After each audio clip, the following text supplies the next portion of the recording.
Kamar Jalil is suing his former roommates, Katie Calderon and Amante Nepomuceno, for rent and the cost of 2 cats. Court come to order. All rise. Have a seat, everyone. Case 2170, Jalil versus Calderon Nepomuceno. Thank you. You're welcome. Oh, my goodness. Calderon, Hello. what's your first name? Amante. Amante. Yeah. Good. It's much easier than your last name for me to pronounce. Mr. Jalil, this roughly is what the case is about. You and Miss Calderon were in a relationship for a period of time. You decided to take an apartment. You were both on the lease. So far, correct? Correct. Your arrangement with Miss Calderon, which seems to be consistent in both your complaint and your answer, is that you had a much better paying job. She was going to provide the food and some other stuff for the house, and you were going to be covering the rent when you lived together, which you did. Correct. There came a time when Armante, who was a friend of yours, came to live with you. According to you, he was going to help out with the rent. Correct. He came, he lived with you, he helped out with the rent for maybe a period of time, and then he helped himself to your girlfriend. Correct. Now they're a couple. When you were no longer a couple with Miss Calderon, she stayed in the apartment for a period of time, but then they both left. Correct. And you're suing both of them for rent and for the return of 2 cats that they took when they left. You claim the cats are yours. That's correct. That's what the case is about. And some cat expenses in the event that I let them keep the cat. Cats. 2 cats. So when did you and Miss Calderon sign a lease together? We signed the lease together at the end of July with the landlord present. July of 2022? July of 2021. Correct. And it was for a year? Correct. And you had a job working for whom, sir? I worked for a company called Steris. What do they do? They provide medical equipment to hospitals all over the world. How long have you been working for them? I'm going to have 8 years under my belt this year. And when you moved into the apartment in July of 2021, what kind of work was Miss Calderon doing? At the time, she was working at I want to say an animal hotel. It was a pet daycare boarding facility. Okay. Were you an hourly employee? I was an hourly employee. And I am correct that when you moved in July, your arrangement was that you were going to pay the rent. That was The arrangement. correct. When did Armante come to live with you? About August to That's Right. correct. Shh. he Just, Amante was going to be our 3rd roommate. you mean 1, 2, 3? Correct. Well, you're not roommates, really. You and the defendant, Miss Calderon, were not roommates. You shared a room. We shared a room and And Armante was going to live where? in another room. And what was your arrangement with Armante with regard to paying rent? We would split the rent 3 ways. Is that correct? Yes. And how much was your share of the rent? I would say approximately 927. How long did you live there? I was there when they signed the lease. I watched it all happen when they signed the lease. I came in, they signed Okay. everything. Well, you didn't sign the lease, I did not. but you were there from the beginning? Yes. And it was your agreement with the plaintiff that you would pay a third of the rent? Yes. Great. We asked the landlord Okay, to. so, hey, try not to hold each other's hands. Let's do the coochie-coochie someplace else. So you agreed with the plaintiff that despite the fact that you were not on the lease, you were going to assume the responsibility of a third of the rent, $927. Yes. So you moved in July, August, September, October, November, December, January, February, March. You left in April? Yeah. So you were there for 9 months. Yes. Did you pay rent for the 9 months? Yes, ma'am. Is that correct? He paid rent for about the 7.5 months. Okay. And then you left. Yes. Why did you leave? I decided to leave because he decided to go to another place he was offered. So What do you I mean he could- decided to go to another place He that was... got a place from his grandparents in another city. So I couldn't hold down the rent with her. So I decided to leave to save money and go back to my parents' house. Now, Mr. Jalil, you see, you don't make up a story like that, like he just told me. A lot of that has the ring of truth to it. Where are you living now? my grandparents' house in an in-law unit So when did you tell them that you were going to a different place? in March. When did you leave? I left in July. Did you let him know that you were staying until the end of the lease? I What? I What? I discussed with them that I would be leaving, but I would stick around to help them find either a different location or even suggesting that we all went back to our respected families just to, call it. Mr. Jalil, this isn't working for you. I have to tell you something, sir. This case is not working for you at all. And it's only because Mr. Amante is very direct with me that you're suing them for $10,000. Where does that come from in your mind? Your agreement with her was you were going to pay the rent. You were never out of pocket. Your agreement was you were going to pay the rent. He paid his rent when he was there. He paid his 1/3. You then told them you were leaving. That's a whole different story than what you wrote in your complaint, Mr. Giulio. Do you understand? Correct. It's a whole different story. So, at best, Armante would owe you for 3 months' rent if they just left. But you told them that you were leaving. Now, when did you find out that they were a couple? I found out at the end of April. Were you all living together? Yes. So you just had 2 months left to the lease. So he was paying you. He paid you in March. You had May, June. You signed the lease in July. So it was over at the end of June, June 30th. It would have been over at the end of July, Your Honor. Well, she doesn't owe you any money for rent. At most, he owes you 2 months' rent. Tell me why you left. My job doesn't pay that well, so I decided to go back to my parents' house. When you took this apartment, this expensive apartment, that was almost $3,000 a month rent, had you had a discussion with Armante about moving in with you before? Yes. Okay. Mr. Jalil, I'm reading your complaint because something wasn't registering right with me. You say you moved into the apartment together in August of 2021. Then you go through a whole bunch of stuff about a cat and then another adopted cat. You said in October we adopted a second cat. Around this same time, a third roommate moved in to shoulder some of the rent. Well, that's not true. He moved in right at the beginning. And that was... That was what? That was... A mistake. That was a mistake. Okay. But Armante acknowledges that he agreed right at the beginning. He volunteered the fact that he was there at the lease signing because it was agreed at the lease signing that he was going to pay a third of the rent. So, sir, you owe him rent as long as you show me that you've paid the rent. You moved out in July? Yes. And you paid your rent through July, or were you evicted? No, I paid my rent in July. Through July? Yes. Okay. 1854. Armante, you owe him $1,854. That's for 2 months' rent. Got it? Okay. I'm not subtracting anything because you stole his girlfriend. That's fair. What were you requesting when you filed your small claims case? Either the return of both cats or $5,000. That's not happening for you, Mr. Jalil. And later today, There were restrictions put on the space. No. You have to pay attention, Okay. sir, because what I'm suggesting is really in your favor. Oh, okay. Let me. Okay.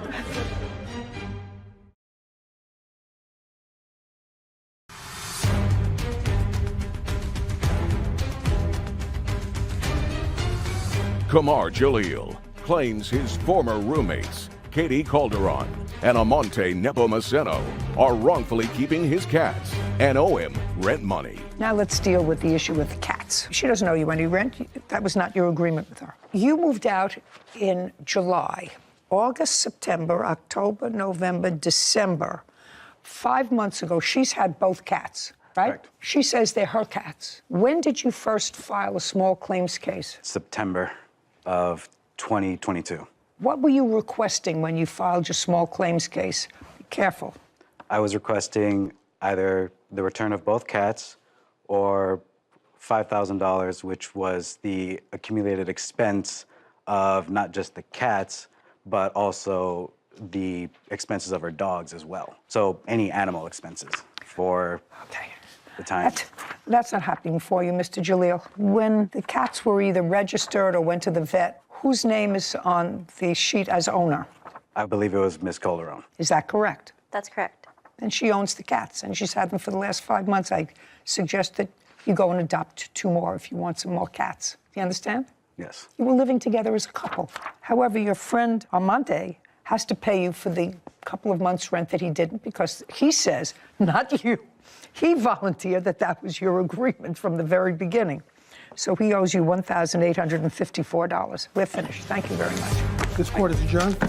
I think he's just kind of butthurt that I moved on. At least now I can put everything behind me and say that I did try. I didn't think it would escalate this far. All you can do in a situation like this is just you learn from it and you move on. The heart wants what the heart wants. This is what it is. It's life. I find fascinating, Sarah, that people will write and or be assisted in writing a complaint and an answer, but they read it over. This man is an intelligent man. He has a serious job for 8 years. First of all, he was suing for $10,000. Come up with that money. $5,000 for the cat's expenses, ridiculous. But his complaint had really nothing to, even the timeline.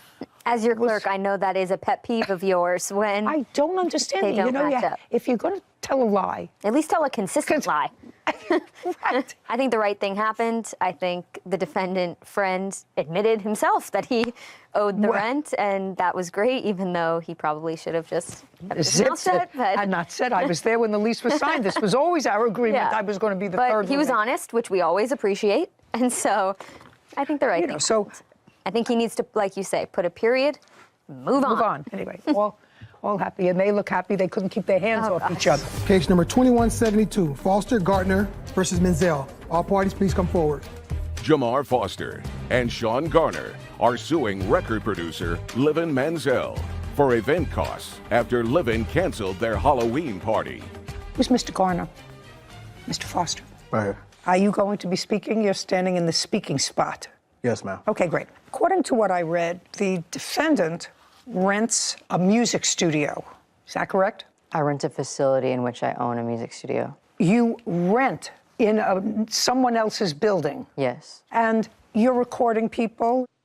During the course of your business, you decided to enter into an agreement with the defendant to use that recording studio, which she rents from that space, which she rents from a landlord. May I correct you, please, Your Honor? Yes. She actually is a facility that has multiple units in it.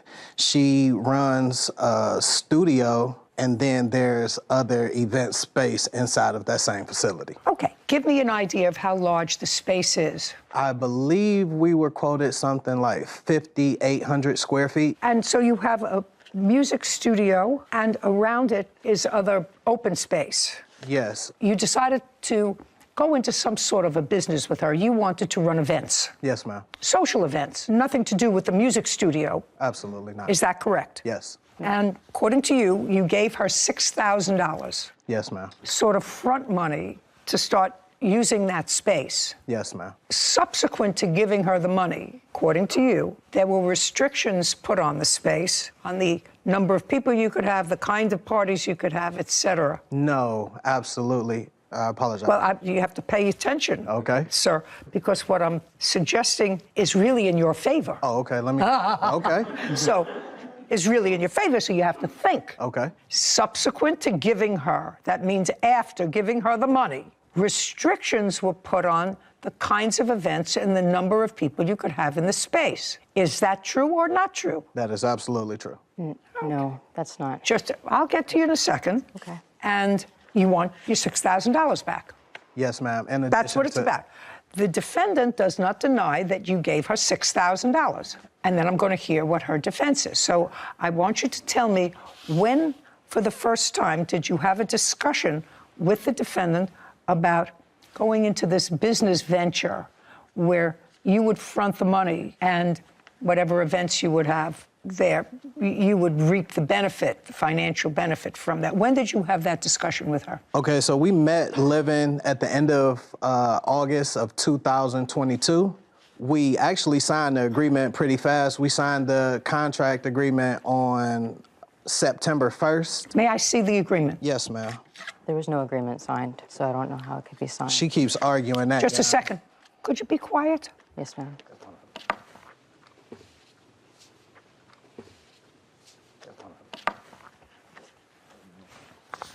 So in your hands, What's, that's the studio that she runs.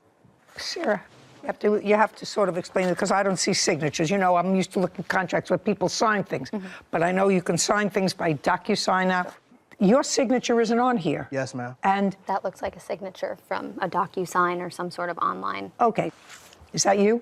This was a proposal that I did. I do not even own it yet as a DBA. Just a second. It's getting better. Don't say anything. This is your proposal. Now I'm going to read it. Okay. And your masterpiece management. Yes, ma'am. Okay, well, so this is sort of easy. You prepared this proposal. Speak. Yes, after. Just they- a second. okay. You Yes, ma'am. prepared this proposal. Yes, ma'am.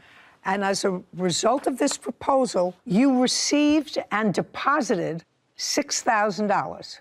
Yes. Yes, well, then you have a binding contract, okay? Okay. So that's what I'm telling you. You have a binding contract. And there is nothing in this contract that limits the kinds of events or the number of people or anything else with regard to this space. All it says is business activities, event planning, and event rentals. Nothing else. And this is your proposal, so the terms of it are construed if there's any material question, since you prepared the agreement, which became a contract once you accepted their $6,000. I view the terms of the agreement most harshly against you because you prepared the document. And it says this agreement cannot be amended without the written consent of all parties. Yes. Yes. So signed the agreement, you got the money, and then at some point, according to them and according to you, you made certain limitations on the kinds of events, the numbers of people, et cetera. That is. Now that happened according to you because you do not own that space, you rent that space, and there was a problem with the first party that they threw. Correct. Come on, we're not talking about Gone with the Wind here. We're not talking about a 6-volume masterpiece. We're talking about a yes or a no. Based upon this proposal, they gave you $6,000, which you deposited into your bank account. That means a contract was created. That's the agreement. I'm telling you, that's the law.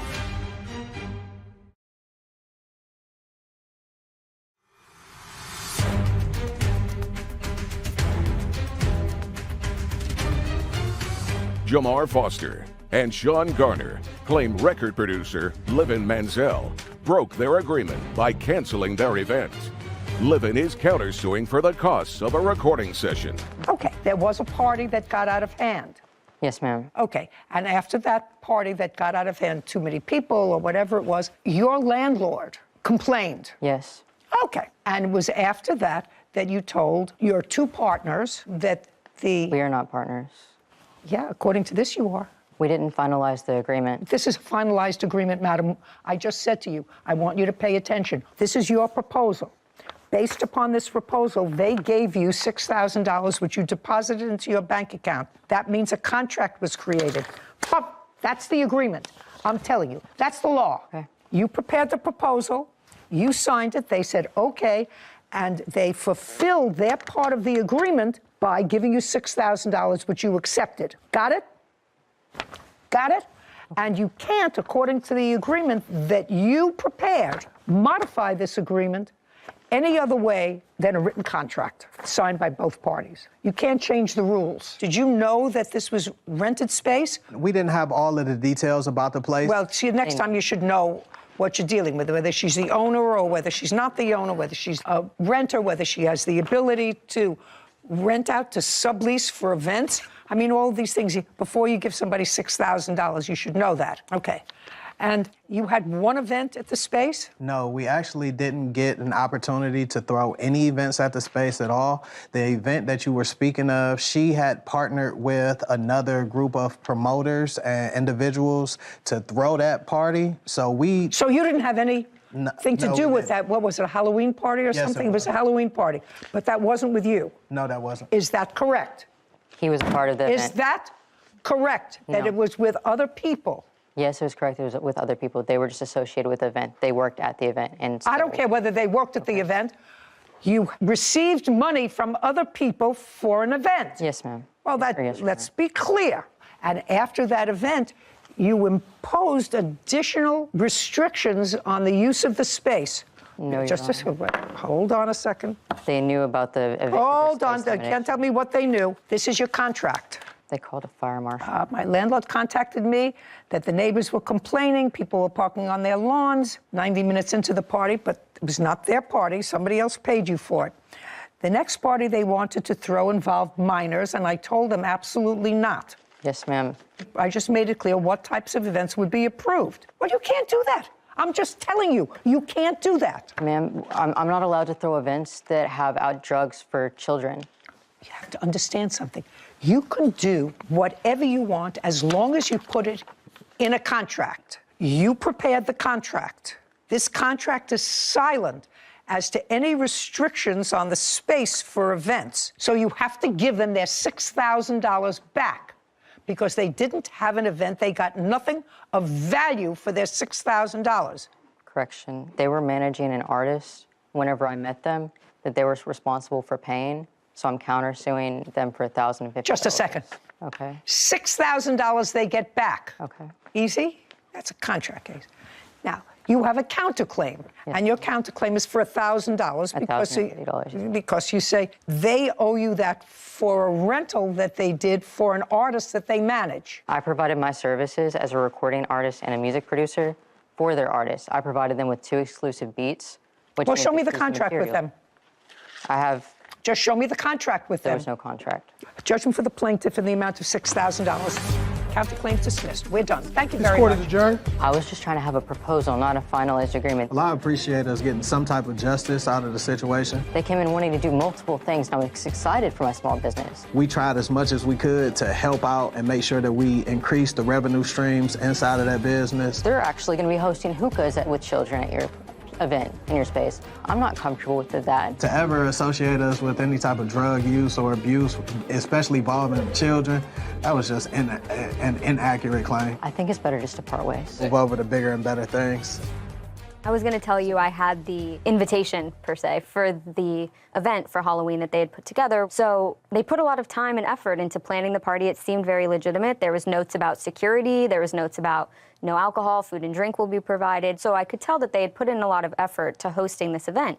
And although it wasn't a malicious breach on the defendant's part, I understand she hosted a party that had nothing to do with the plaintiffs, that she got into a little bit of hot water. So to be cautious, she was letting them know, hey, I can't host these types of events with a lot of people. It makes the street too crowded, whatever the reason.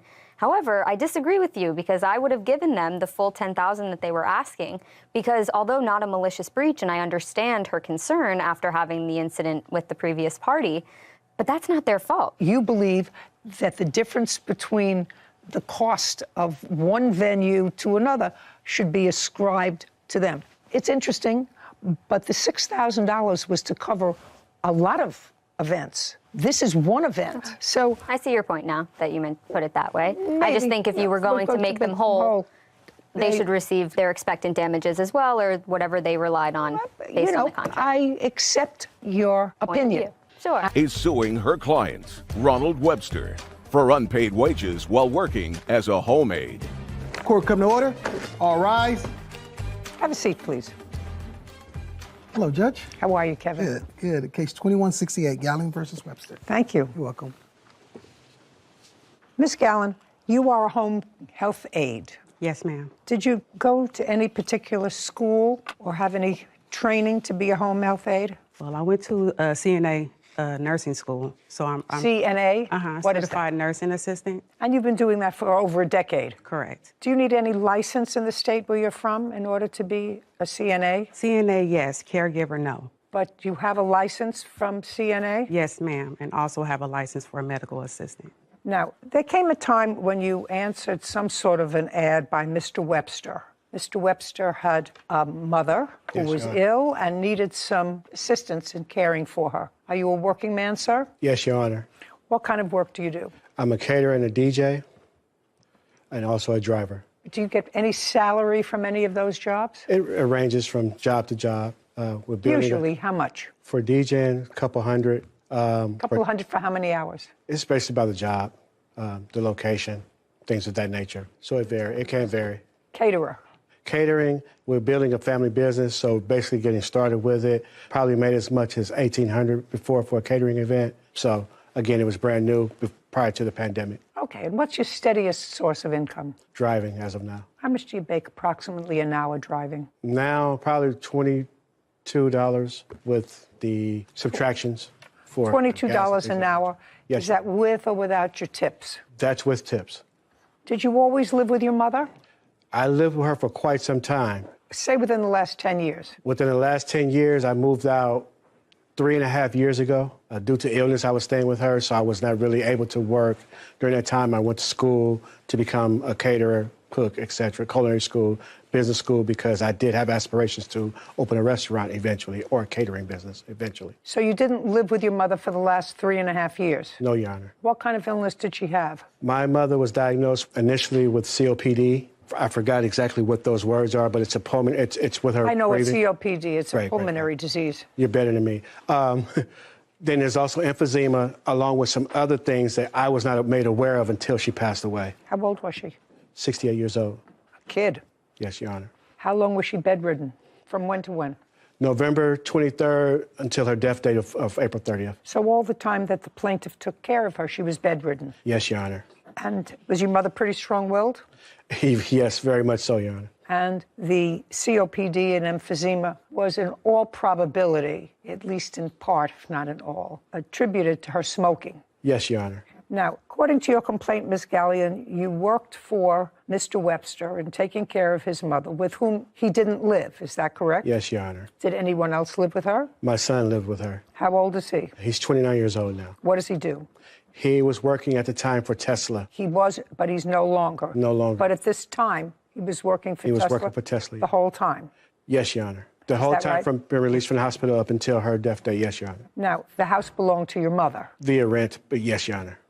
She rented it? Yes, Your Honor. She was a rentor? Yes, Your Honor. So her grandson just stayed there with her? Yes, Your Honor. So he slept there, and you were supposed to come during the day? Yes, Your Honor. Monday through Friday? Monday through Saturday. Okay. Now, do you have the ad that you got from the defendant? I do.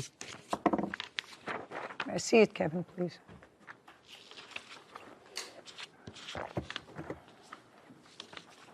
Thank you. I also have the messages, Your Honor, from that ad. Let me just read this. Okay, so you were asking for somebody good to take care of your mother because she was a great caretaker all of her life. Yes, Your Honor. Very nice. All of my life. All of your life. Yes, Your Honor. And in it, he says IHSS for now. Would you explain what that is? It's in-home supportive services. From the federal government or the state? From the state, if I'm not mistaken. And you are from the state of? California. Well, this is what he wrote. So when you spoke to him with the same parameters of your employment as contained in his ad, that you would be working for IHSS for now, maybe more in the future. I don't know what that means. I assume it means that if it works out, you'd be paying her in addition to what she was making with IHSS. No, Your Honor, I don't. What does it mean? IHSS for now. Yes. Maybe more. What does that maybe more mean? I honestly can't recollect what that meant. I am aware that I did send that text message or that Facebook post. Is there anything in any of the text messages you have that indicates what maybe more is? Yeah, just verbally, he stated out of his mouth that anything extra him and his son would pay out of pocket. Okay, extra like what? Extra hours, if the hours that I agreed to work to, if it needed to be extended, my traveling time, my toll from where I was driving from, he was supposed to reimburse you. Yes, for. ma'am. Is that correct, sir? No, Your Honor. Now, you started working when? February 24th was my first day. From February 24th until April what? 23rd. And that was 6 days a week? It varied because depending on my schedule, so every other week I would work Monday through Friday, and then the additional weeks I'll work Monday through Saturday. So it's between 5 and 6 days a week. And how many hours a day were you working? 5. So when you came into work, was the grandson still there? Sometimes he was, sometimes he wasn't. And if he wasn't, Miss Webster was alone? Correct. And when you left, was she alone? Yes, ma'am. And then hopefully the son came back to assist her at night. From my understanding, there was another caregiver that was supposed to be there at nighttime, which I never saw, so I'm not sure. Did you have another caregiver there at night? Yes, Your Honor. And who was that? Her name was... How long was she there? You mean her work time or her duration of employment? Duration of employment. The same time that Tracy started. Did she get paid? I'm not aware of Just a second. Did you fill out papers for... I Your Honor. That's as it. No. If you didn't fill out papers for her, then either she was working for nothing or she got paid from you directly. Before you answer me, you had a nighttime person who was hired at the same time the plaintiff was. Either she was paid from an agency, or she was paid from you, or she did it gratuitously. What was it? Had your son ever applied to be caregiver for your mother? Think carefully before you answer that question, because this one knows all. Had your son ever applied to be your mother's caregiver? Yes, Your Honor. Yes. Oh, makes it so easy.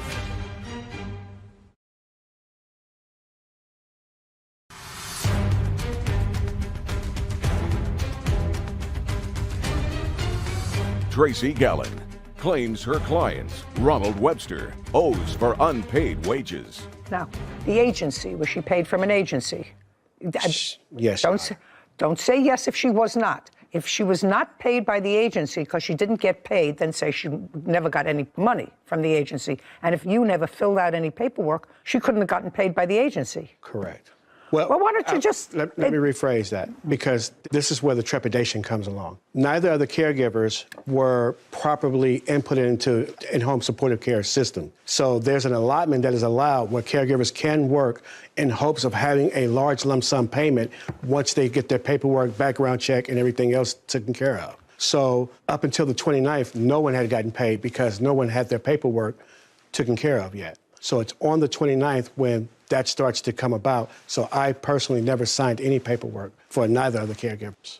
It's not true, Your Honor. Just a second. That's what he's saying. Okay. So he signed no paperwork. And she worked for you from February to March, March to April, for 2 months.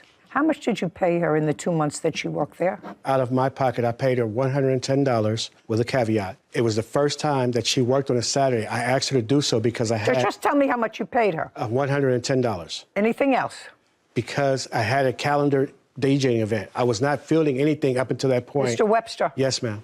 Yes, Your Honor. You seem like a nice man. It's going to cost you money. You can either make it easy or make it hard. From February to April, did your son work? Yes, Your Honor. He worked at Tesla. Then I'm not finished with you with that. Your son worked for Tesla. I assume Tesla paid him. I'm assuming he got paid too, Your Honor. And when you worked as a caterer, I assume you got paid. I was not working as a caterer during that time, Your Honor. Were you working as a driver during that time? I did work as a driver during that time, Your Honor. Did you get paid? Yes, Your Honor. Prior to the plaintiff getting hired and this other woman, had your son ever applied to be caregiver for your mother? Think carefully before you answer that question. Think very carefully, because this one knows all. Had your son ever applied to be your mother's caregiver? Yes, Your Honor. Yes. Oh, makes it so easy. And when did he apply to be your mother's caregiver? According to the information I have, which I was just made aware of. Just a second. Yes, Your Honor. That's a lot of... Your son is in your mother's house. Yes. You're there all the time because you're interested in your mother. You are the next of kin. You have to sign off. Did your son sign up to be your mother's caregiver, and when? Give me the month, day, and year that he signed up. According to the paperwork I have, I'd have to look at it because I don't... Look at it. You can look at it, digest it. Give me the date. See, Sarah, it's what's on paper doesn't always make sense, right? Yeah. You know? You figure it out along the way. Follow the money. Yeah, always. Always got to follow the money. Leads you right to where you want to be. Let's go. According to the paperwork I have here, his paperwork was started on August of 2021. When was it signed? It does not state that. And she started working in February. Is that right? Yes, ma'am. So between August and February, Mr. Webster, who took care of your mother? My son lived with her. He's, according to this, I was not privy to this information before. Let me understand something. Yes, Your Honor. This is not a House Select Committee investigation, sir. This is just a court where I'm trying to figure out who took care of your mother, who was unable to take care of herself from August until February when you got another caregiver, and whether that person was signed up to get in-home health benefits. So the answer is, partially I know that your son, who lives with her rent-free, No. I'm sorry, not with my mother, not rent-free. Lives with her. Yes. Maybe not, then maybe Kevin and I are paying the rent. You never can tell. I don't know how much, and I can't ask you how much money your son made between August and February, but maybe she got a little too difficult for him to deal with because in stages of being sick that way, you require a lot more help than you want your grandson to take care of. And so you needed somebody else. Now, I've just about, Mr. Webster, reached the end of creating the picture in this case, but the plaintiff was there, and so far you've given her $100 in 2 months. You got paid during that time period. Your son who worked for Tesla got paid during that time period. You can bet your bottom booty that I got paid during that period because I worked. Nobody said to me, well, you didn't get your form in right there. We're not paying you. Really, you're not paying me. You can find me today getting my pedicure. She stayed, even though she didn't get paid. Now, if she didn't work for you, could you or your son have gone out to do their other work? Or would you have left your mother alone? What would you have done? Possibly made other arrangements, Your Honor. Possibly. Possibly. You mean get another sucker to work for free? You think that she should work for free? You think that she should work for free? No, Your Honor, but I don't think she should smoke cigarettes with my mother alone. Listen, you have a counterclaim. Your counterclaim is stupid. Okay. Your counterclaim is stupid. You just told me before your mother is the kind of woman that would do exactly what she wants to do.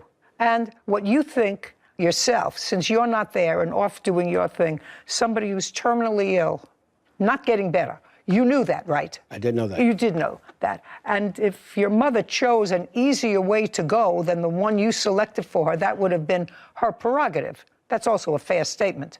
Yes, Your Honor. Okay, so you didn't like the caring that she did for your mother, but actually her leaving had to do with your not paying her. You didn't fire her. Okay, let's put it this way. Did you fire her? No, Your Honor, because I did not have the power to do so. You did not fire her. No, Your Honor. That's not true, Your Honor. Who is Ron Webster? I am Ron Webster. You hired her. No, Your Honor. Well, this is you. Need a good caregiver for my mom. Need. That means I need. Yes, Your Honor. Okay. Now, let's go to one other place, okay? And then I'll let you talk. Right now, it doesn't seem to be that you're losing, right? Yes, Your Honor. In March, Miss Gallen, where's my money? You know, I'm taking care of your mom. There's no money. What does he say? He kept blaming it on IHS. He needed to talk to them, and IHS just kept responding to me and was just like, he's crazy.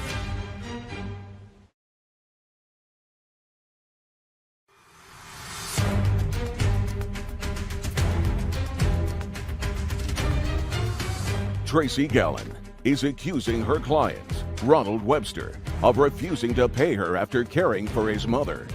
Ronald claims Tracy smoked cigarettes and marijuana while working. How much do you think the time that she worked there, taking care of your mother, was worth? Your Honor, I personally cannot put a price on that. I know she's contracted through IHSS for $16 per hour. Did your mother have a life insurance policy? My mother had a couple of life insurance policies, yes. What were they, and who were the beneficiaries? I was a beneficiary Of both one. of them. How much? The total was $3,700, Your Honor. Did she have a separate policy for her burial? No, Your Honor. Did she own any property anywhere? No, Your Honor. So what was the total you received from the estate? The policies were set to pay $1,300, which I have not received all. You mean in addition to the $3,700, you'll receive another $1,300? $13,000 is what I meant to say. If I said $1,300, I misspoke. $13,000. $13,000. Total. Okay. How much did you pay for the internment, the service, if there was one, whatever? How much did you pay? You paid for it, I assume, out of this money. I have not done all the math. It's upwards of $15,000 or so, as I'm still. You haven't done all the math. I'm still making payments. How much are you owed? I have it there, 26. The whole breakdown is. And the amount was $29.12 minus the $300. You say he gave you $300, not $140. Correct. Okay. He cashed at me $300. My question is that at $16 an hour? Yes, ma'am. Which is what you would have made. Correct. Do you have any other evidence to support the fact that he was helping you or that he agreed that this money was due and owed to you? I have the email here where he was asking me to send a total of hours what he owed me. Yeah, I see that, Kevin, please.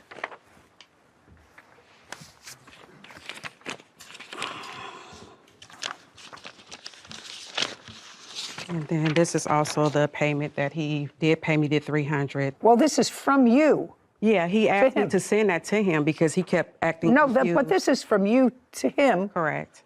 Can I see your answer to this when she sends you this I don't document? have that email. Well, And do you have? I'm not sure if there's an answer. I could check my phone. No. Okay. Now, in March, Miss Gallen, where's my money? You know, I'm taking care of your mom. There's no money. What does he say? He kept blaming it on IHS. He needed to talk to them, and IHS just kept responding to me and was just like, he's crazy. I don't know why he keep reaching out to us. We keep repeating the same thing. He said he never has to filled pay out you. forms. Also, this is the contract that he signed stating that I am the IHS provider. If there's any extra fees that was over the hours that were allowed for her, that he would have to cover out of his pocket. No, he said he never filled out these forms. Well, no, that is the contract that he signed. We have to sign that with IHHS first to approve me even being the worker for his mom. So once they approved me and I went through orientation, he signed that. He would be responsible for the hours. I kind of marked it on there where it states that this is the contract and this, this is what comes with it. Also, here are the timesheets I submitted. Okay, not necessary. He acknowledges that he didn't pay you any more than, he says 100, you said 3, that's actually in your favor, $2,612. I suggest you take it out of the $13,000 that you received from your mother's life insurance. I'm sure she would like her caregiver paid, the one who took care of her in the last couple of months of her life. Your counterclaim, which is ridiculous, is dismissed as for the reasons I already said. The fact that the defendant may have either smoked with or allowed your mother to smoke in the last couple of years of her life is ridiculous. You're the one who said to me, my mother is my mother is my mother. She'll do what she wants to do. And that's something like that. Yeah. Yes, Your Honor. You're done. So's your counterclaim. $2,600. This court is adjourned.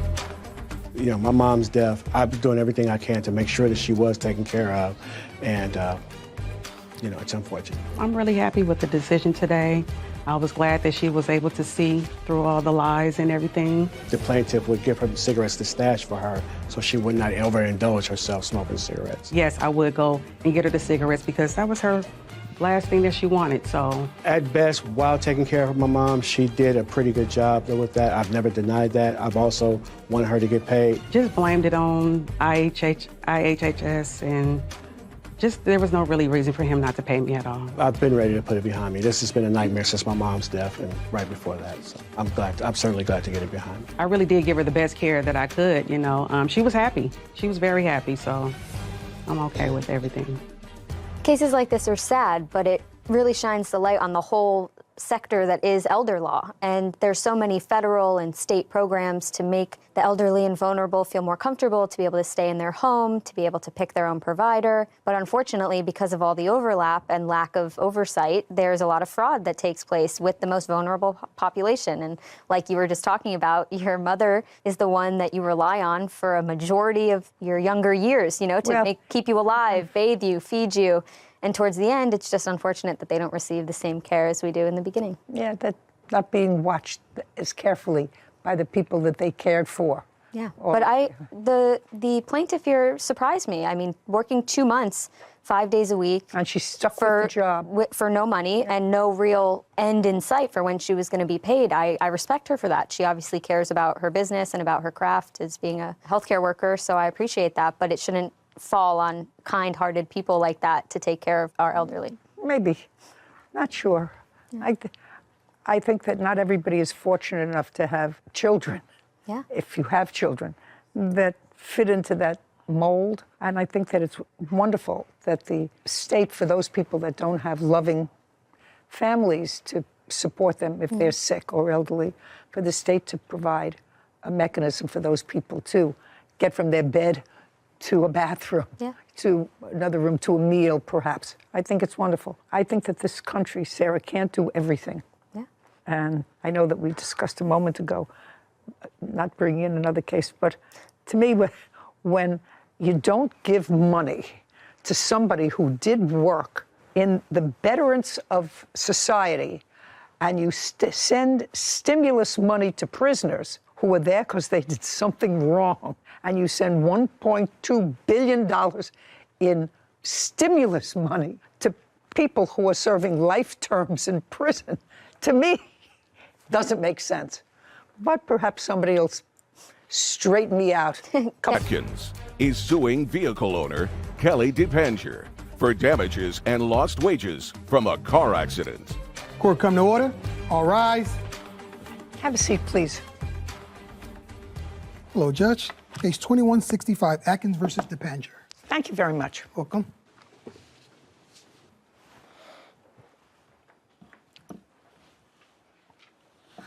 Tell me your first name. Destiny. How old are you, Destiny? I'm 14. And you don't have a driver's license. No, ma'am. So you know you're not allowed to drive a car? Yes, I do. You took your mother's car without permission. I did. You were with a girlfriend, Yes, ma'am. who also is your age. Is not an answer. Yes, ma'am. And you stole your mother's car on what date? October 7th or 8th, Where was your mother? sleeping. What time did you steal your mother's car? Around 4, 3, around that time. What? Like, I say about 3:30. I'm sorry. The morning, afternoon, or evening? In the morning, a.m. 3:30 in the morning. Yes, ma'am. And you had an accident. Yes, ma'am. You had an accident with this lady's car. Yes, ma'am. And instead of stopping, you took off, right? Yes, ma'am. And it was a bad accident. Yes, ma'am. And was the damage to the side of your car?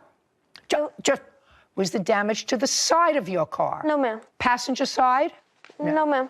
Don't play. Passenger side? No. Driver's side? No. Where was the damage to your car? The front. Front. Okay. So now that I've got the clear picture, you stole your mother's car, you have no driver's license, whatever insurance your mother had on the car would certainly not cover this accident because you're an unauthorized driver, you have no driver's license. Your mother certainly wasn't going to report you to the police for stealing her car. I don't think you did that, right? And the damage to your car was in the front. Front. You're going to tell me, but just so that I know. The damage to your car was on the side. Yes, ma'am. Of course. You see, cars don't slide together. Do you know what I mean? One car hits another. Do you understand? Yes. Is not an answer. Yes, ma'am. Better. Okay, so now we're going to go to October 8th. Yes, Your Honor. You were on your way to work? Yes, ma'am. And Miss Atkins, tell me what happened. I was going to work. It was 5:30 in the morning. I was going up Franklin Road. I got to Brookville Road. You were driving straight? Yes, I'm going up Franklin Road. I get to a light at Brookville Road. I make a stop because the light is red. I'm sitting at the red light. The light changes green. I proceed to go through the light at the green light. The defendant is coming the opposite way from me. She's not in the turning lane, she's in the regular straight lane. So I see her coming at a rapid speed, but I'm thinking she's going straight. So I proceed to go through the light. By the time I get mid-light, I don't know what happened, but she decides to turn. And when she turns right into me, and hits me. Okay, and then what happened? And then I hear her and her friends her friend is hollering, "Run, Destiny, we have to go. Run, Destiny, we have to go." I'm still trying to get myself together, and I'm looking, and all I could do was grab my phone and dial 911 to call the police. And by that time, they were gone? And by that time, they were gone. Miss Atkins, how did you find her? We called to the insurance company. No, wait a second. Okay. How did you find her? They took off. Oh, they took off. They took off. Her car was still at the accident. So they ran and left the car? Yes, ma'am. Oh. So my husband came. I had called my husband as well. He came to the accident scene. He took pictures of the cars and the plates, and we contacted our insurance. Our insurance gave us the name, and I went on Facebook, and I looked her up, and I seen Destiny, who I had seen run from the accident. And we found out she was hiring for a job. So inboxed her, found out where she worked, and we went to her job. You mean her mother? Her mother. Her mother. My daughter inboxed you and asked you what... Don't speak to her. I'm sorry. Don't speak to her. Okay. What? Listen to me. Whatever you say is no good. Just understand that. Your daughter stole your car. She's 14 years old. She could have killed people. She could have killed people. There's no excuse for that. There's no excuse for her stealing your car. Has she ever done it before? No. But she did. Yes, ma'am. Okay. And she did, and she had an accident because she didn't have a driver's license. She lacked state permission to be behind the wheel of a car. Let's go. Did you know your daughter had been in an accident? Of course you did, because she left the car there, right? Yes. So you knew she had been in an accident? Yes. Did you contact the police? No. Why not?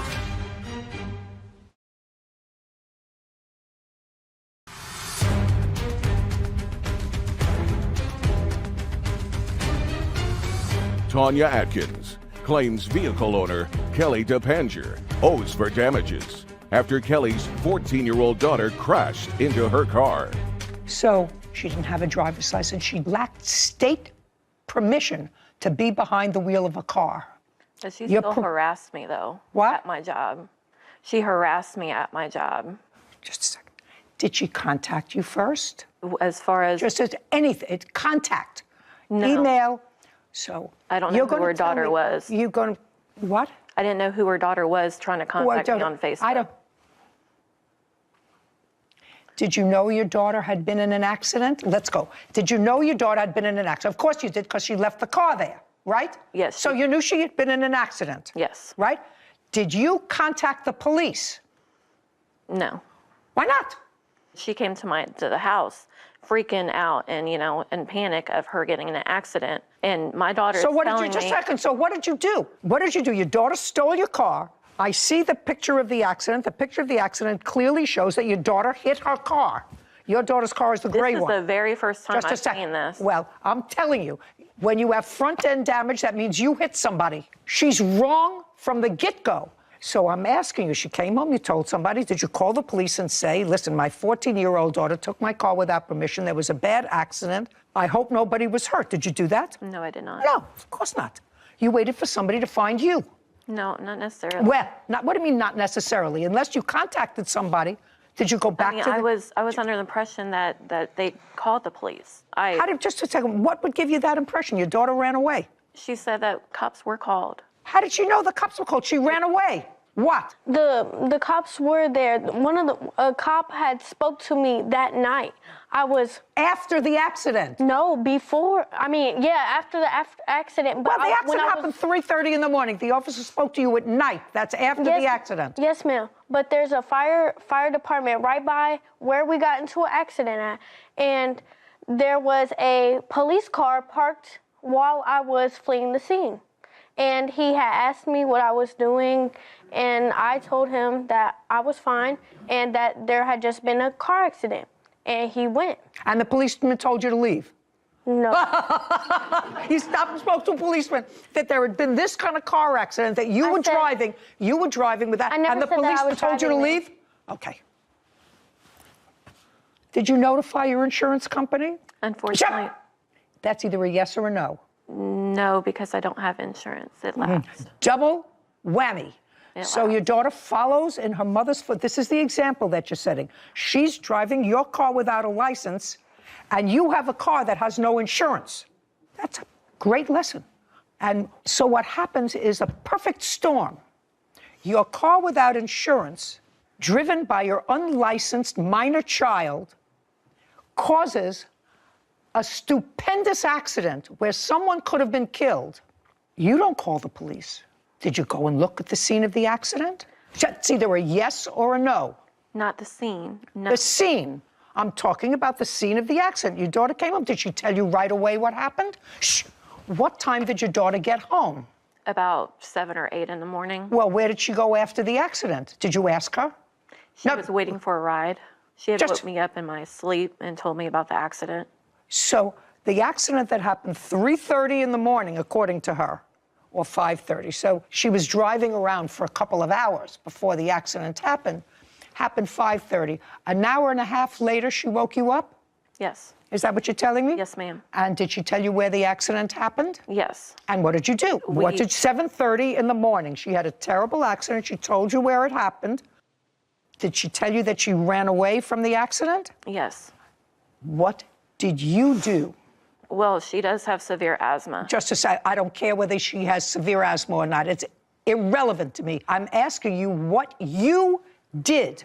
Right. What you did. Your daughter calls you Not from calls, the house. She comes in the house. Oh, I thought you said she called you.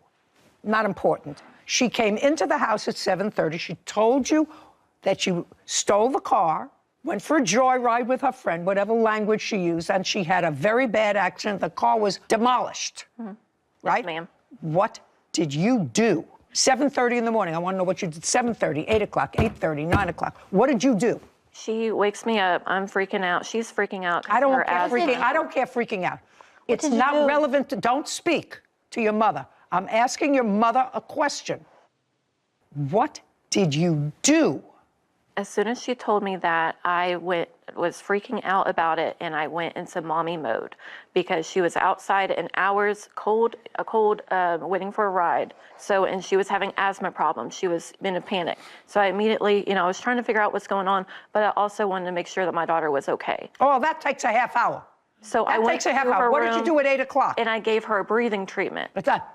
After you gave her the breathing treatment, that's 8 o'clock. Now it's 8:15. As we're I giving have- her a treatment, we are looking through the phone, internet and looking to see what tow companies, what place would have our car. And we finally figure out where our car was, and I got a ride to What go time? look at my car. What time? I would say maybe about 9, 10 o'clock. Okay. When was the call to the police? Now you took care of your daughter, you gave her a breathing treatment. You looked through the internet. When did you call the police? Your daughter was involved in a hit and run. I was under assumption that the police were called, Who told you that? that the police was at the scene. Just a second. Who told you that?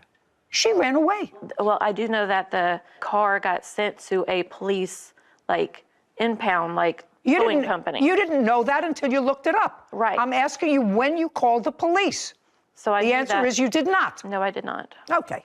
Now, so I don't have to go look any further. No insurance, no driver's license, fled the scene, her fault. How dare you have a car on the road without insurance, and how dare you place other people at risk by getting behind the wheel of a car when you're 14 years old and have no business doing that.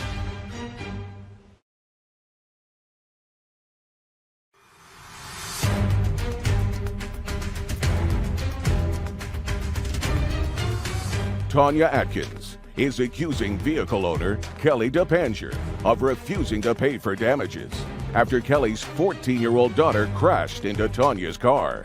So now you have insurance, Yes, ma'am. and there was a note on the car. Yes, ma'am. The car is totaled. It looks like it's a total car to me. Yes, ma'am. How much was left on the note for the car? $35,000. Was left on the note? Yes, ma'am. Okay, I'll take a look at those papers in a second. Then what was the check from insurance? They paid $30,000. Can I see, please? I don't have my glasses, and they're in my purse. I'm sorry. Maybe your husband can help you. Yes, ma'am. Thank you.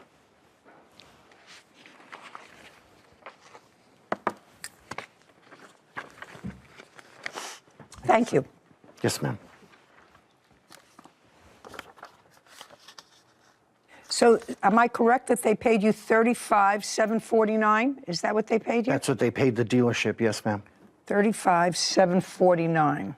And the amount financed was $39,800? That is correct. And you hadn't made any payments? Yes, ma'am. We've made payments. This is $39,826, but you made payments, so that would reduce the amount of the loan. This is the original copy of when we purchased the vehicle. And then I have a list of the payments that we made right here. What I want to know is you're suing for the difference between what was paid Yes, ma'am. to the loan company and what you still owed that you had to make good on, correct? Correct. How much money did you have to make good on to the loan company? It's not $5,000. No. How much money did you have to pay the loan company to clear the debt? What we had was called a gap insurance. So you had gap. Yes, ma'am. So all you had was a deductible. So all you had to pay was if you had gap. Which was a $500 deductible. Just a second. Sorry. That's all. That's what I want to know. You had gap insurance, so the gap covered whatever the gap difference. didn't cover the complete loss of the vehicle because they said we didn't have uninsured motorists, so we had to come out of pocket. So now I want you to show me Yes, ma'am. what your out of pocket was.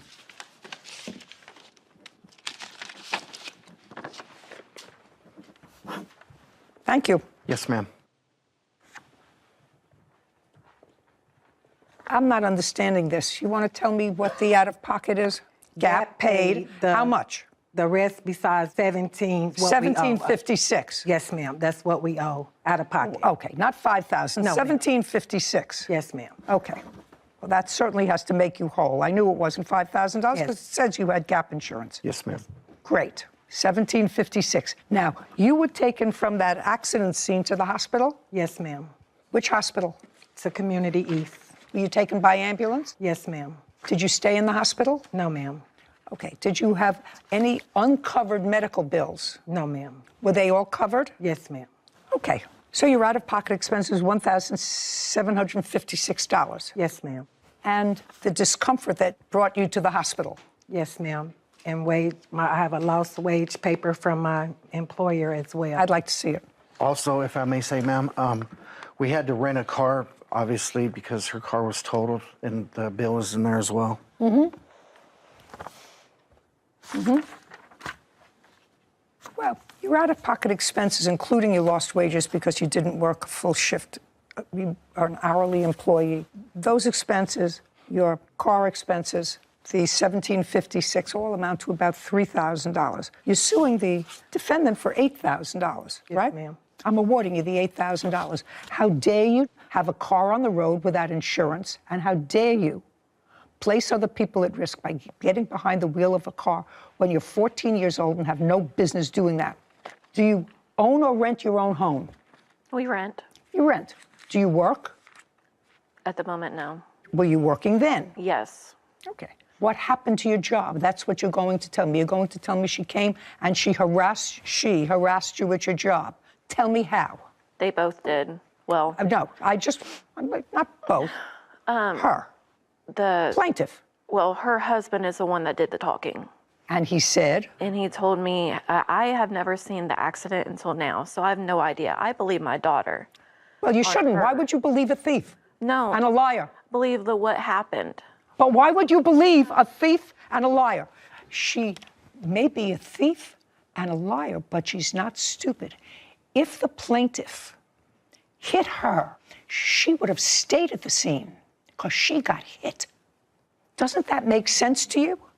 That if she was the one who was in the right and got hit by the plaintiff, she would have remained. She said she saw a police car there, and she spoke to a policeman. So if she was in the right in the accident, what'd she leave for? Okay, you don't know. Judgment for the plaintiff, $8,000. We're done. This court is adjourned. It was very frightening. I've never been in an accident before, and so that time of morning, I'm on my way to work, so I'm not expecting that, of course. I mean, my daughter took my car. I'm glad that justice was served. When I tried to come out to make the turn, I seen her and we crashed. I really don't think she gets the concept of what she done. I don't have a car. And her mother doesn't either, obviously. Single mom without a car. I think she was trying to get out of paying the money.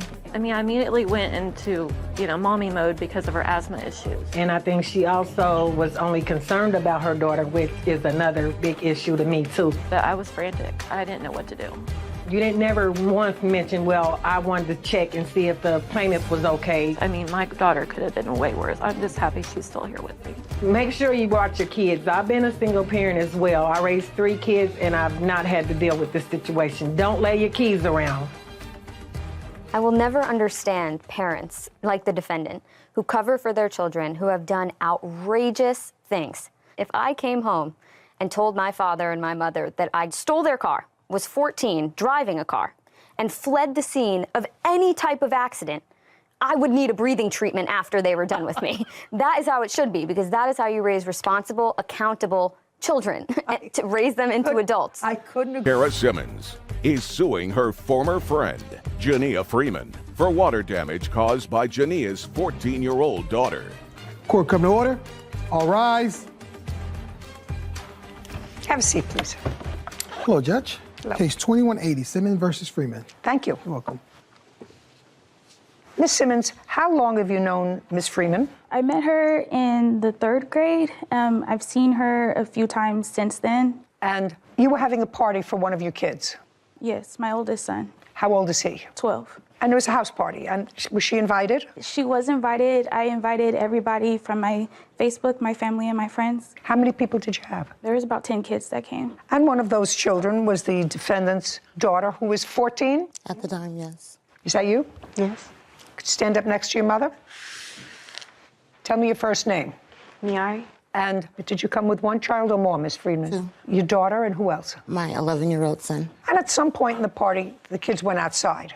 Yeah, so it was inside of a party room, and they were on the second floor, and they were able to go play at the equipment that's on the second floor. Do you have photographs of the equipment? I do on my phone, but I have a picture of where her daughter was playing at. Let me see what you have.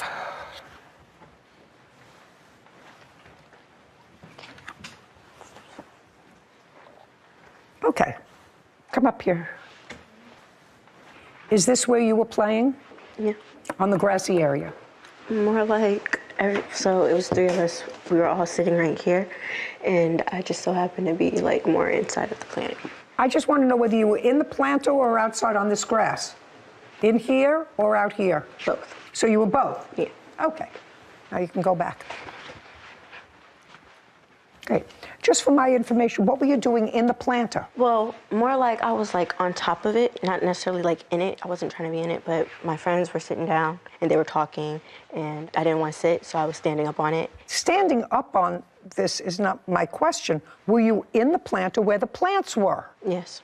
Yes. Well, you knew you weren't supposed to be in the planter where the plants were. I mean, you're an intelligent girl, aren't you?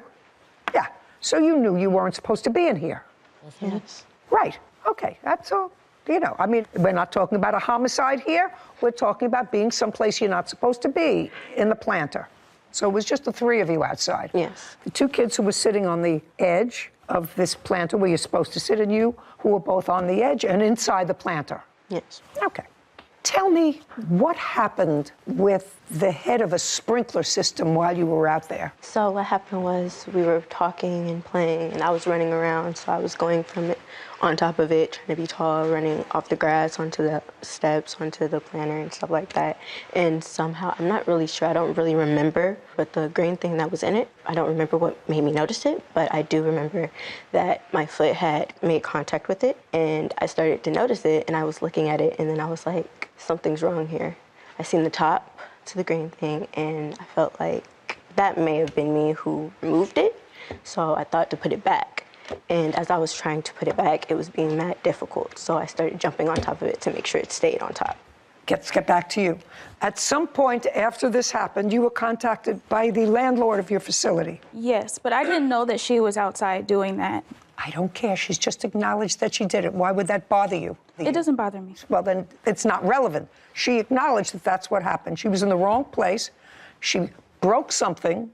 According to her, she tried to fix it by jumping on it. Clearly the wrong thing to do. So if there was damage as a result of that, there's no question she's responsible. Since she's a minor, her mother's responsible. It's that simple, okay? Do you have a video of what happened that afternoon? Yes. Okay, can we see that, please? This came from security camera? Yes. Okay, you're in the white shorts, right? Yes. What are you bending down to pick up? The top. You mean it's that heavy and then other Wasn't kids get... heavy. Shh. Okay, I got it. Well, you understand, Miss Freeman, if Miss Simmons can establish that something that your daughter did, which she did on purpose, knowing she wasn't supposed to be there, you're responsible for whatever damage she did as a result of that's probably a sprinkler head. Do you understand that? Yes, ma'am. Okay, because you say in your answer that you left for a period of time and she didn't properly supervise your daughter. Yes, ma'am. Well, that's not true because your daughter's 14 years old. She's old enough to be outside unsupervised. There were younger children out there who knew enough not to jump around in the planter. She was the only one who jumped around in the planter. She was the oldest one out there. Okay. Do you understand? Yes. She was supposed to supervise them. If there was a 6-year-old who did that and she's outside, you would let a 14-year-old take care of a 6-year-old. And she doesn't require her supervision. And when she had a problem that day, and clearly it was a problem with somebody else's property, When the two of you were home that evening, did she tell you she had had a problem? No, ma'am. She didn't tell you anything about it? No. That she broke something? No, ma'am. Okay, when did she finally tell you she broke something? When Kara contacted me that the apartments were contacting her, then I asked my daughter about it, and she told me what she told you. Great. Can I see the letter from the complex, please?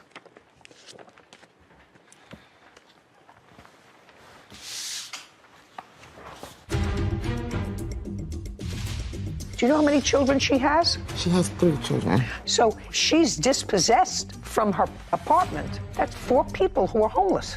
She's going to lose this housing unless she pays the damage that your daughter caused. That doesn't seem reasonable for her to lose her housing, does it?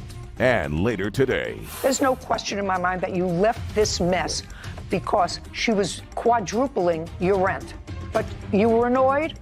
You're still not allowed to leave a place like this.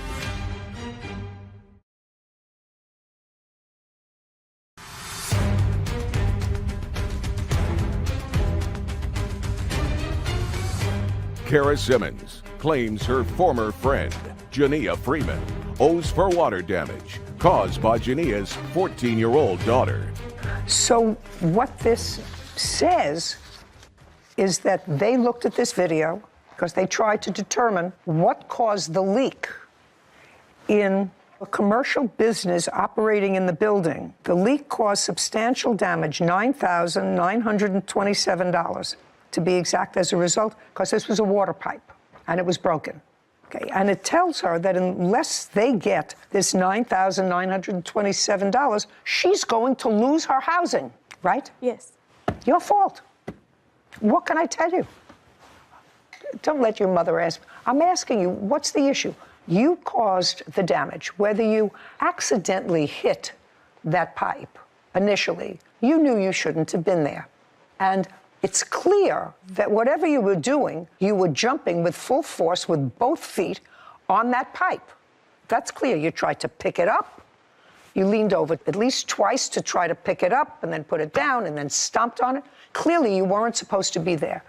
The landlord is holding her responsible because under the terms of her lease, she's responsible for any damage caused by not only a member of her household, but an invited guest. Do you understand? Yes. Okay. So sometimes if you're acting stupid, nothing happens. Sometimes if you're acting stupid, a lot of things happen. Do you know how many children she has? She has 3 children. They all live at home? They all were there, yes. Yeah. So if she's dispossessed from her apartment, that's 4 people who are homeless. She's going to lose this housing unless she pays the damage that your daughter caused. That doesn't seem reasonable for her to lose her housing, does it? No, ma'am. Judgment for the plaintiff in the amount of $10,000. We're finished. Thank you very much. This court is adjourned. The truth is that you don't host a party and you don't watch the children that are on your property. They're teenagers. They're old enough to be outside alone. All of those children were in the planter at some point, but it's fine. There were no other children in the planter. I would think that there should have been something for like flood, fire, or earthquake damage in place, so I don't know. But she should take responsibility for her daughter. That's not my responsibility. Relatively simple. You know, I think that there is an age, Sarah, where even under these circumstances, a child can be out unsupervised. Certainly, the defendant's defense in her answer said that her daughter was out unsupervised because she left the party for something for a short period of time. Well, there's no issue that a 14-year-old doesn't need to be constantly be supervised. You usually use a 14-year-old to supervise others. to supervise other young children. I do think it was an accident. I think that she knew she probably wasn't supposed to be in the planter, but once we saw the video, it was playful. They were playing a ball from up high, down low. I understood the situation after we saw it. You also understood that the stomping full force as a 14-year-old could do some real damage, especially inside a planter that's supposed to be a delicate, untouched area. So I understood. I think the defendants were in a tough position. They knew it was their fault. I appreciated that they took responsibility for it. The daughter did. The daughter did. I'm not so sure about the mother, I think the mother saw the big price tag attached to the responsibility and maybe tried to backtrack a little. But yeah, I mean, accidents happen, but there are big consequences for... She learned that lesson, this young woman, today. I hope that they did. Case 2185, Francis versus Morris. All parties, please step forward. Danielle and Michael Francis are suing their former tenant, Anthony Morris, for property damage and loss of income. Miss Francis? Yes, ma'am. Who is this? It's my husband. Well, this has to do with the ownership of a home. Do you both own the home, or just did you inherit the home? It doesn't have to do with ownership of the home. It's a case about property damage. I understand that. Yes, ma'am. But somebody owns the home. Who owns do. the home is I the do. question. Not your husband. Correct. Have a seat. Let's not confuse it. Ms. Francis, you had a brother. Yes, ma'am. Whose name was? Julius. How old was he? My brother was 38. And your brother owned a home? Yes. How long did your brother own this home? He just purchased a home in 2017. Do you know how much he paid for it? About $123,000. Was there a mortgage on the house? Yes, ma'am. How much is left on the mortgage? $110,000 now. Do you know how much the house is worth? Yes, ma'am. How It's much? worth $213,000 now. So almost double. Yes, ma'am. Now, your brother passed away when? June of 2020. From what? Pancreatic cancer. So it was relatively fast. Yes, it was. He was actually diagnosed in 2019. So in early 2019, I became his caregiver, taking him back and forth to the doctor and chemo visits, as well as my husband. Okay. Now, Mr. Morris, Yes, ma'am. you had been a roommate of Julius. That is correct. For how long? I moved into the house on October 19th, 2019. And you paid rent. Yes, ma'am. Now, when Julius got sick, according to what I read, you never moved into the house with Julius. You just took him to where he needed to be. Is that correct? You lived with your husband. Yes, ma'am. You lived with your husband, and you came as needed to take your brother to medical appointments, et cetera. You lived in the house with him. Correct. Is that correct? Partially. What's not partially? At the end of my brother's illness, I moved in with him because How much before? I would say March of 2020. So for a couple of months, towards the end, you moved in, but during the course of the year, you lived with your husband and you lived in the house with Yes, Julius. ma'am. And when you were living in the house with Julius, did you give any assistance to him in any way? Yes, ma'am. I took him to the hospital several times. I cooked for him, and I pretty much did the chores and ran the errands for him. Did you know him before you moved into the house? I did not. After Julius passed away, you inherited the house. Yes, ma'am. Did he have a will? Yes, ma'am. And the will specifically gave you the house? Yes, ma'am. And you and the defendant determined that he would remain a tenant in June of 2020. Is that correct? That's correct. Yes, ma'am. There came a time when you moved out, Mr. Morris. Yes, that's correct. And what month and year did you move out? June 1st, I believe, 2022. Correct. And what was the reason that you moved out? I moved out because the rent had went up for a second time. What was it when you were living with Julius? $650. And then when Miss Francis inherited the house, did she modify the rent? She did. In what month? I'm not specifically, I can't answer that question. What did she raise the rent to? Approximately $1,200. Was that the first increase? That was correct. How long did that increase stay in place? That had to be for a year. That was the term of that lease. And what happened after the year? She raised the rent again. To what? Well, that's when I didn't accept that lease. What did she ask? $1,575. She wanted $1,575. Yes, ma'am. And you determined that that was too much I rent did. for you. I did. So you gave notice you were leaving. I did. She's going to show me what she considers $5,000 worth of damage to the house. I want to see it. Yes, ma'am. Now I want you to show me what damage you are ascribing to him from the house. Okay, I have the pictures here, Your Honor. Okie dokie.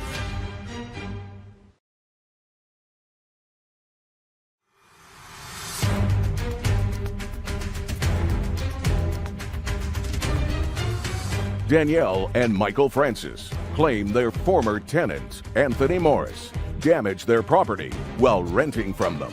When did you give notice you were leaving? 30 days before June 1st. Okay. And when was the lease up? June 1st, it would expire. Now, after your brother passed away and you inherited the house, did you maintain the same rent that he was paying to your brother? No, Is they- ma'am. Okay. So when did you raise his rent and to what amount? I raised the rent in November Okay. of 2021. To what? To $14.95. That was the first time you raised his rent? Yes, ma'am. Okay. And you knew what his rent was when he was living with your brother? Correct. And how much was his rent when he was living with your brother? It was $625. So, in effect, you increased his rent a little over 200%. Yes, ma'am, Your Honor. And can I explain the reason to that? No, it's irrelevant what the reason was. Okay. He was paying rent of $625. You raised it to $1,500. Now, at the end of that term, were you going to raise his rent again? Yes, Yes. ma'am. To what? It was going to be an $80 increase to $1,575. Now, during that 2-month period that you lived in the house, you had no issue with regard to the way Mr. Morris maintained the house while you were living there with your brother. And that fact is buttressed by the fact that you maintained him as a tenant, right? Correct. Okay, so you saw the way he maintained the house, and having seen that, you continued him as a tenant. Correct. And you raised his rent substantially, and he paid that rent. Correct. And he paid that rent sufficiently so that you were prepared to re-rent him the house, but you just wanted a little more money. Correct. Correct. Now he moves out on June 1st of this year. And now you say that he caused almost $5,000 worth of damage. And because he had damage, you lost income because you couldn't re-rent the house. Correct. You moved out in June of 2020. Yes, ma'am. You have a new tenant in the house. Yes, ma'am, I do now. And how much rent is she paying? She is paying $2,200 a month. And when did her lease start? Her lease started in September. So your premises was not rented for 2 months. Correct. And when it was rented from the 2-year period of time between your brother's death and your re-renting the house, the rent went from $625 to $2,200. Yes, ma'am. Doesn't sound like you're losing any money. Well, there's Just a second. Okay. Doesn't sound like you're losing any money. So I'm not interested in the loss of income that you had. You had no loss of income. Anybody who lives in a house can't rent from June 1st. House has to be painted, normal wear and tear. You may have to redo carpeting. That's the normal wear and tear. Had to be done because that's what you do when you want to get $2,200 rent from somebody for a house. You have to paint it up. You have to freshen it up. You have to do all of those things. So what I want to see from you are photographs of what, other than cleaning out the house, which Mr. Morris acknowledges for whatever reason there was stuff left in the house. Correct, sir? Yes, ma'am. That belonged to you. Yes, ma'am. And that you didn't clean out. I did not. Now, you left on June 1st, and I'm telling her that she's going to show me what she considers $5,000 worth of damage to the house. I want to see it. Yes, ma'am. You agree that you left some stuff in the house. She probably has a bill for cleaning out some of that stuff. That she's entitled to. Now I want you to show me what damage you are ascribing to him from the house. Okay. I have the pictures here, Your Honor. Okie dokie. Also, can I present in evidence what the room that the defendant rented out, what it looked like prior to the damages? No, I don't see any damages. I see mess. There's pictures in there, Your Honor. I'm looking. The damages, the carpet was damaged very badly. He messed up my mattress in my second bedroom. The doors was damaged. He actually changed the lock on the second bedroom door and the master room bedroom door without my You see all knowledge. this stuff, sir? Shh, Yes, just a ma'am. sec. This is all your junk, right? Yes, ma'am. Okay, so you should have a substantial bill for cleaning and getting rid of this. Yes. I'd like to see it. Here you go.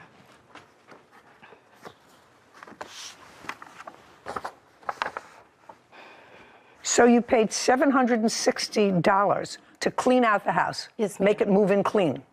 Yes, ma'am. That's what you're entitled to, Miss Francis. $760. You can't leave a place like that. Also, Your Honor, I had other damages as well. My microwave was broken. I don't know who broke that. And you don't know. I know it was working when he was there. May have been working, may have been not working. Everything was in top-notch condition, from appliances to flooring, when Mr. Morris was at the house. So he broke my microwave.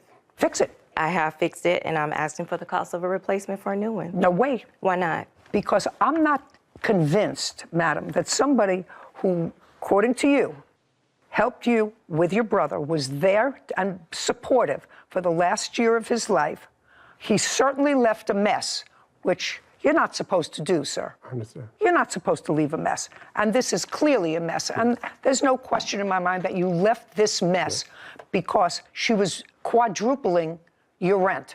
But to her, this is a business. And she's not living there with her husband. This has now become a business investment. Yeah. Her investment increased in value. It was really Julius's investment, but it increased in real estate value. And instead of seeing $600 a month, which probably doesn't cover the taxes and mortgage, she now has a profit because she's now getting $2,200 a month from somebody, and that covers, of course, her mortgage and whatever taxes they are. You were annoyed? You're still not allowed to leave a place like this. $760, judgment for the plaintiff. We're done. Court is adjourned. It's kind of upsetting because the defendant really trashed my brother's house, given that we considered him like family. I was like family with them. I took care of the brother for a long period of time. I wouldn't have left the house like that. And for him to turn around and do this and cause all those damages and then get off scot-free, it's heartbreaking. Number one, there were no damages. You know what? Nothing good ever comes to someone who does people like this. Money does change people, and so you have to be careful. Be careful who you rent to. So I just did some research on the home while we were out there, and I found some interesting information just based on some of the plaintiff's claims. So I did find that the house was sold to the brother in 2017 for $123,000. But the plaintiff listed the home for rent for the first time July 22nd for $2,300, listed for rent once she became the owner. And he moved out in June, beginning of June. So her claim for lost income doesn't really make sense because she had it listed on Zillow at least. I'm not sure it could have been listed before then. That's just when Zillow picked up on it. I'm not sure how their algorithms work, but she was unable to get the $2,300 presumably because she reduced it to $2,200 in August of 2022. And then it was removed later in August at that $2,200 mark, presumably whoever, the new tenant that she now has. So she had no real lost income. Exactly. She had the month of maybe July, but if you have a tenant moving out June 1st, you give yourself 2 weeks notice as a landlord anyway to make the necessary painting, carpet then sometimes it takes a little bit. Exactly, and you don't find a tenant right away. So based on that, I wouldn't have given her any lost income for the problem. He left the house a mess. He did. He left boxes. He acknowledged it. He left the place a mess. He left food in the refrigerator, and there's no way in one day, which he said, he was going to move all that stuff out. He was annoyed. Then you can't leave stuff.